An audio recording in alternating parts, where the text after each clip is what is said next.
अस्सलामुअलैकुम एवरीवन। तो गाइज़ आज हम स्टार्ट करने लगे हैं अपना लेक्चर नंबर 16। लेक्चर नंबर 16 के अंदर आज हमें तीन इंपॉर्टेंट टॉपिक्स देखने को मिलेंगे। पहला है सेट थ्योरी।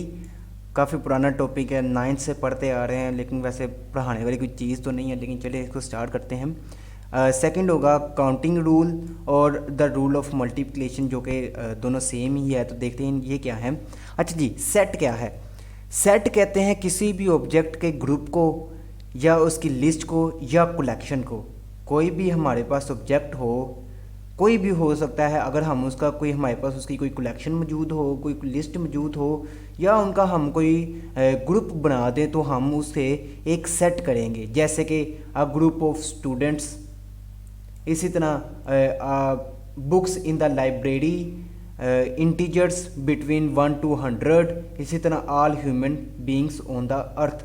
तो ये सब का जो ग्रुप है या कलेक्शन है या लिस्ट है, इन्हें हम एक सेट के तौर पर जानते हैं। अच्छा जी, सेट को हम नॉर्मली एक बड़े लेटर्स, कोई भी लेटर ले सकते हैं, ए बी सी। नॉर्मली हम कैपिटल लेटर से रिप्रेजेंट करते हैं, और सेट के अंदर वाली जो वैल्यूज़ होती हैं वो स्मॉल होती हैं या कोई इंटीजर्स होते हैं। जैसे कि आप नीचे एग्जांपल में देख सकते हैं, एक सेट लिखा हुआ है, जैसे कि set A is equal to A B C D, या बी इज़ इक्वल टू 1 2 3 और 7। तो देखें, हर एक वैल्यू के दरमियान में एक कोमा मौजूद है, और हर एक सेट को हमने एक ब्रैकेट के साथ क्लोज किया हुआ है। तो ये बात का आपने हमेशा ख्याल रखना है कि हर एक वैल्यू के दरमियान, हर एक एलिमेंट के दरमियान हमने कोमा ज़रूर डालना है, और हर एक सेट को हमने ये मिडल ब्रैकेट जो होती है इसके साथ लाजमी क्लोज करना है। अच्छा जी, आगे हमारे पास उसने एग्जांपल्स ऑफ फाइनाइट सेट्स दिए गए हैं। जैसे कि एक सेट है जिसके अंदर 1 से लेके 100 तक इंटीजर्स हैं, या बी एक सेट है जिसके अंदर मंथ ऑफ द ईयर्स हैं, या सी एक सेट है जिसके अंदर printing mistakes of the book हैं, या डी एक सेट है जिसके अंदर लिविंग सिटीज़न ऑफ पाकिस्तान है। या ऐसे बेतहाशा आप सेट्स बना सकते हैं, इसमें कोई भी उम्मीद है आपको इशू नहीं होगा। अच्छा जी, सबसेट क्या होता है? कोई भी एक सेट, लेट्स सपोज ए हो या बी हो या सी हो या डी हो, उसके अंदर किसी भी दूसरे सेट के तमाम एलिमेंट्स होंगे, तो हम उस दूसरे एलिमेंट को ए बी सी डी का सबसेट कहेंगे। तो क्या लिखा है? A set consist of some elements of another set is called a subset. अच्छा, यहाँ पे सम लिखा हुआ है, लेकिन ज़रूरी नहीं है सम हो, सारे एलिमेंट्स को होना ज़रूरी है। अच्छा जी, रिप्रेजेंट कैसे किया जाता है? यहाँ पे हमारे पास यहाँ पे हमारे पास आपको एक इसका सिंबल नज़र आ रहा होगा, तो जिसकी तरफ इशारा होगा वो उसका सबसेट होगा। तो B is a subset of A as read as B is contained in A। तो B के तमाम एलिमेंट्स अगर A में मौजूद, A के तमाम एलिमेंट्स B में मौजूद होंगे, तो हम उसे B का सबसेट कहेंगे, और अगर B के तमाम एलिमेंट्स A में मौजूद होंगे तो हम B को A का सबसेट कहेंगे। एग्जाम्पल लिखी हुई है, जैसे कि इफ़ A हमारे पास एक सेट है, इसी तरह B एक सेट है। तो देखें, B के अंदर 1 3 5, जो कि 1 3 एंड 5 A के अंदर सारे एलिमेंट्स मौजूद हैं, तो हम कहेंगे B इज़ कंटेन्ड किसमें? इन A में। तो B एक सबसेट है, किसका सबसेट है? A का सबसेट है। ठीक है। अच्छा जी, इसको हम इन अदर वर्ड्स हम ये भी कह सकते हैं कि A is equal to B है। अच्छा जी, आगे है प्रॉपर सबसेट। प्रॉपर सबसेट क्या होता है? एक ऐसा subset if a set B contains some but not all the elements, if B contains some but not the all elements of A, while A contains each set element of B।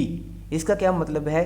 B is the proper subset of A and B is not equal to A, then the set B is defined as to be the proper subset of A।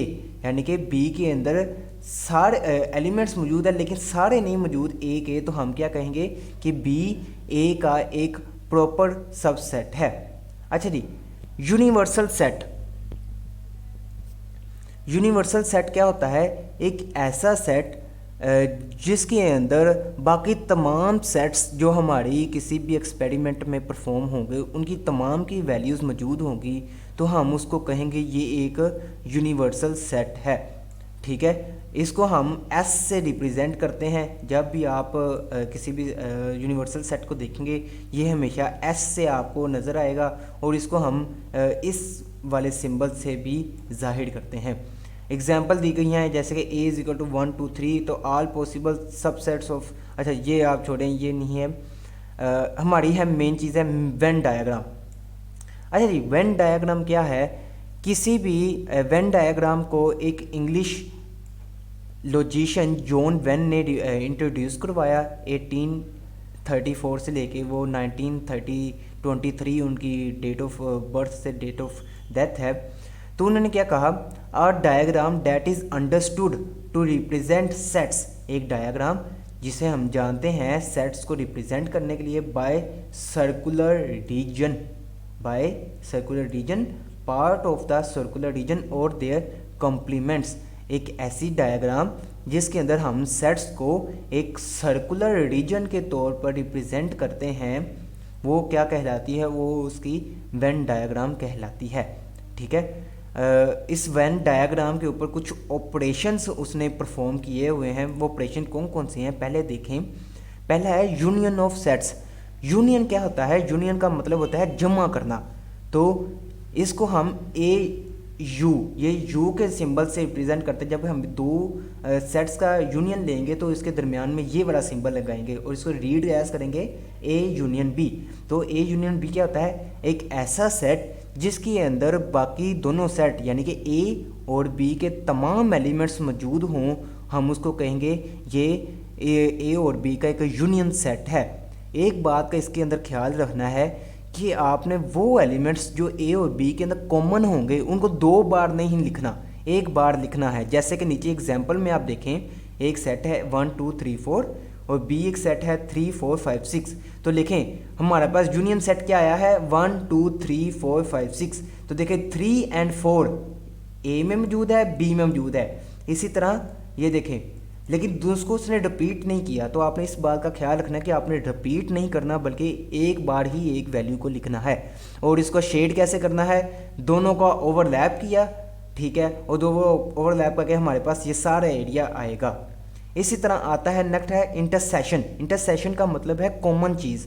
तो इसको हम किस तरह से represent करेंगे? ए उल्टा you, ए उल्टा you B के साथ इसको रिप्रेजेंट करेंगे और इसको क्या पढ़ेंगे? A intersection of B. और इसके अंदर कौन सी वैल्यूज़ होंगी? वो वाली वैल्यू जो ए और बी के अंदर कॉमन होंगी।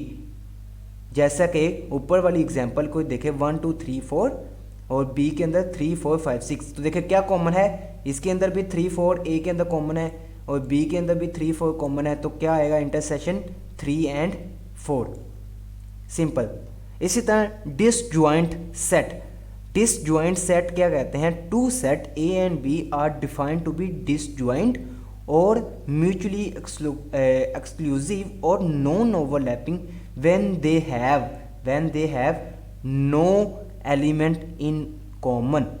कोई एक ऐसा सेट जिसके अंदर एक जब दो सेट्स ए एंड बी उनके अंदर कोई भी वैल्यू कॉमन नहीं होगी तो हम कहेंगे कि ये हमारे पास एक डिसजॉइंट सेट है, जिसको हम इस तरीके से रिप्रेजेंट करेंगे। ए इंटरसेक्शन बी इक्वल होगा 0 के ऊपर आपने एक बार डाल देनी है। ठीक है, आसान था ना। नेक्स्ट है हमारे पास सेट डिफरेंस। सेट डिफरेंस आप कहते हैं माइनस को। तो माइनस क्या है? The difference of two sets A and B denoted at A minus B या A minus B intersection B is the set of all elements of A which do not belong to B. एक ऐसा set जिसके अंदर यानी कि दो set हैं, let's suppose ए है और बी है, तो सेट डिफरेंस क्या होगा हमारे पास? सेट डिफरेंस होगा वो तमाम एलिमेंट्स ए के जो बी के अंदर मौजूद नहीं होंगे। वो तमाम एलिमेंट्स ए के जो बी के अंदर मौजूद नहीं होंगे वो हमारा कहलाएगा सेट डिफरेंस ऑफ ए। ठीक है। अब इसके अंदर एक बात आपने याद रखनी है, हमेशा हमेशा ए माइनस बी कभी भी इक्वल नहीं होगा बी माइनस ए के, क्योंकि जब ए माइनस बी हम करते हैं तो हम ये देखते हैं कि ए के अंदर से वो वैल्यूज़ वो एलिमेंट्स हमने रिमूव करने हैं जो बी के अंदर मौजूद हैं।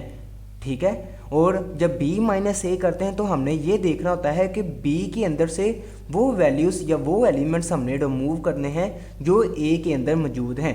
तो a माइनस बी कभी भी इक्वल नहीं होगा b माइनस ए के। अच्छा जी, नेक्स्ट है हमारे पास, अच्छा इसके अंदर वैसे कुछ केसेस ज़रूर होते हैं। नेक्स्ट है हमारे, देखिए आपने वही उसने शेड करके बताया हुआ है कि a के वो तमाम एलिमेंट्स जो B के अंदर मौजूद नहीं हैं और ना ही B के एलिमेंट्स आए हैं, ना ही वो कॉमन एलिमेंट्स आए हैं, बल्कि वो एलिमेंट्स आए हैं जो A के अंदर थे, वो होगा हमारा A माइनस बी। अच्छा जी, कॉम्प्लीमेंटेशन। कॉम्प्लीमेंटेशन क्या होता है कि अगर हम अपने यूनिवर्सल सेट के अंदर से उस सेट जिसका हमने कॉम्प्लीमेंटेशन ये लेना है उसको माइनस कर दें। लेट्स सपोज अगर हमारा यूनिवर्सल सेट है 1 से लेके 1000 वैल्यूज़ या 2000 या 10,000 या इनफाइनाइट वैल्यूज़ हैं, उसके अंदर से हमने कोई ए की कुछ वैल्यूज़ निकाल के बाकी का सेट नीचे लिख देंगे तो वो हमारा होगा ए का कॉम्प्लीमेंटेशन। इसको हम किस तरीके से रिप्रेजेंट करेंगे, ए के ऊपर एक बार लगा के, ठीक है, या ए सी, ए का मतलब ए सी का मतलब होगा ए का कॉम्प्लीमेंटेशन। ठीक हो गया। तो देखिए आप नीचे डायग्राम में देख सकते हैं कि ये एक यूनिवर्सल सेट था रेक्टेंगुलर, उसके अंदर मौजूद बस ए की वैल्यूज़ नहीं उसने लिखी, बाकी सारा उसने शेड किया है ये जाहिर करने के लिए ये कि ये ए का कॉम्प्लीमेंटेशन है। अच्छा जी, ये तो हमारे कुछ हो गए, हमने उसके ऊपर रूल्स अप्लाई किए थे। अब आगे हमारे पास अलजेब्रा के कुछ सेट्स आ गए हैं। अच्छा जी, ये अलजेब्रा के जो सेट्स हैं इतने कोई बहुत ज़्यादा इंपॉर्टेंट भी हैं, याद रखने वाले भी हैं, स्पेशली एमसीक्यूज़ और शॉर्ट क्वेश्चंस के लिए। तो देखिए क्या है, एक कमोटेटिव लॉ है, आपने बस इनको इस तरीके से याद करना है। कमोटेटिव लॉ ये कहता है ए यूनियन बी इक्वल होगा बी यूनियन ए के, और ए इंटरसेक्शन बी इक्वल होगा बी इंटरसेक्शन ए के। इसी तरह एसोसिएटिव लॉ है ए यूनियन बी का यूनियन लें सी के साथ और ए यूनियन को लें बी यूनियन सी के साथ, तो दोनों सेम आएंगे। इसी तरह ए इंटरसेक्शन बी का आंस हम सी इंटरसेक्शन के साथ करेंगे तो इक्वल होगा ए का इंटरसेक्शन बी इंटरसेक्शन सी के आंस के साथ। इसी तरह डिस्ट्रीब्यूटिव लॉ है, इंडेम्पोटेंट लॉ है, और ये सारे लॉ है ये आपने सारे याद रखने हैं, जिसके अंदर डी मॉर्गन लॉ बहुत ज़्यादा इंपॉर्टेंट है। वैसे तो ये सारे पूछे जाते हैं और आई थिंक 1 साल पहले मैंने इसका भी देखा था, आज 2023 है, तो 2022 के जो दिसंबर के अंदर आई थिंक पेपर हुए थे उसके अंदर ये आया हुआ था, यानी कि मिड के अंदर लास्ट टाइम ये वाला क्वेश्चन आया हुआ था। अच्छा जी, नेक्स्ट है हमारे पास पार्टीशंस ऑफ सेट।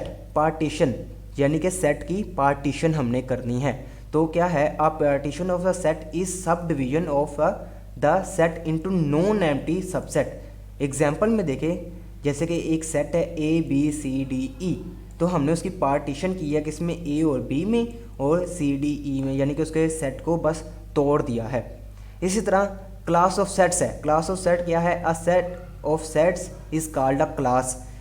किसी भी सेट्स के अंदर मौजूद एक सेट को हम उस सेट का उसको एक क्लास कहेंगे। जैसे कि कुछ लाइंस हैं और उसके अंदर एक लाइन किससे मिलकर बनती है, हमेशा लाइन एक डॉट से मिलकर बनती है, यानी कि जब ये डॉट जुड़ जाते हैं तो देखें वो एक लाइन बन जाती है। बहुत ज़्यादा डॉट के जुड़ने से एक लाइन बनती है, तो जिसको हम क्या कहेंगे, वो उसकी एक क्लास होगी। अच्छा जी, पावर सेट। पावर सेट क्या है, the class of all subsets of A is called the power set. The class of all subsets of A of a set A is called the power set of A and is united by P A. Example के तौर पर आप देख सकते हैं ए एक set था जिसके अंदर 2 वैल्यूज थी एच एंड टी, तो उसका पावर सेट क्या होगा, सबसे पहले हमारे पास एक एम्प्टी सेट आएगा, फिर एक वैल्यू, फिर दूसरी वैल्यू, और फिर वो दोनों वैल्यूज़ का एक कम्बिनेशन। इसी तरह अगर 3 वैल्यू होती तो एक बार सिंगल 3 वैल्यू चलती, फिर एक बार डबल, फिर एक बार डबल, और फिर लास्ट टाइम तीनों वैल्यूज़। अच्छा जी, कार्टेशियन प्रोडक्ट ऑफ सेट बहुत ज़्यादा इंपॉर्टेंट है, लेकिन पेपर में वैसे कम ही पूछा जाता है। अच्छा जी, कार्टेशियंस को एक फ्रेंच मैथमेटिशियन था रेनी डेस्क्रेट्स, उसने हमें इंट्रोड्यूस करवाया था। उसने क्या कहा था, उसने हमें बताया था कि दो सेट्स ए और बी को, उनको हमने अगर उनका मल्टीप्लाई करना हो तो मल्टीप्लाई किस तरीके से करेंगे। कोई भी दो sets, let's suppose A and B हैं, तो उनको हम ए क्रॉस बी, जिसको हम ए क्रॉस बी के साथ करेंगे, उनके साथ अगर करना हो तो कैसे करेंगे। तो देखें एग्जाम्पल से समझते हैं। लेट्स सपोज एक हमारे पास सेट है ए जो कि एच एंड टी के दो एलिमेंट्स हैं, इसी तरह सेट बी है जिसके अंदर 6 एलिमेंट्स मौजूद हैं। तो दोनों का हमने कार्टेशियन रूल या उनके ऊपर मल्टीप्लाई करना है, तो कैसे करेंगे। तो देखें सबसे पहला सेट होगा एच को 1 के साथ लिखना है, तो आ गया एच और 1। इसी तरह एच के साथ 2, एच के साथ 3, एच के साथ 4, एच के साथ और 6, ठीक है। और सॉरी इधर 5 आना था, उसने 6 लिख दिया है। इस तरह एच के साथ 6, ठीक है। आगे आएगा टी के साथ 1, टी के साथ 2, टी के साथ 3, टी के साथ 4, टी के साथ 5 और टी के साथ 6, यानी कि हर एक वैल्यू के किसी एक सेट की हर एक वैल्यू को किसी दूसरे सेट की सारी वैल्यूज़ के साथ लिखना, और इसको हम कहेंगे ए क्रॉस बी। इसी से हमने ट्री डायग्राम बनाई है। ट्री डायग्राम होगी क्या होगी कि हमारे पास एक सेट होगा, उसकी तमाम वैल्यूज़ को हम लिखेंगे, let's suppose H and T, और दूसरा सेट होगा उसकी तमाम वैल्यूज़ को हम लिखेंगे। यहाँ पे 1 2 3 4 5 6 आना था, लेकिन उसने 1 डाल दिया। ये आप चीज़ की करेक्शन कर लीजिएगा। ये क्या आएगा, ये आएगा 1 2 सॉरी अच्छा क्या आएगा हमारे पास 1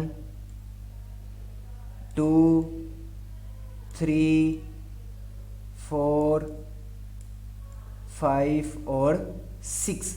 इस चीज़ की आप प्रोडक्शन कर लें तो हमने क्या करना है, एक सेट की हर एक लाइन को उसके साथ लिख के हमने सिर्फ उन सेट्स को उनके सामने लिखना है। बड़ा आसान सा रूल है। ट्री डायग्राम क्या आता है, a tree is constructed from left to right, तो देखें लेफ़्ट से लेकर राइट तक चलती है। A tree diagram is useful device for enumerating all the possible outcomes of 2 और मोर सिक्वेंशियल इवेंट्स। तो हमने ये देखना है ट्री डायग्राम की मदद से कि अगर कोई भी सेट हैं, 2 सेट हैं, तो उनसे हम पॉसिबल कितने इवेंट्स क्रिएट कर सकते हैं।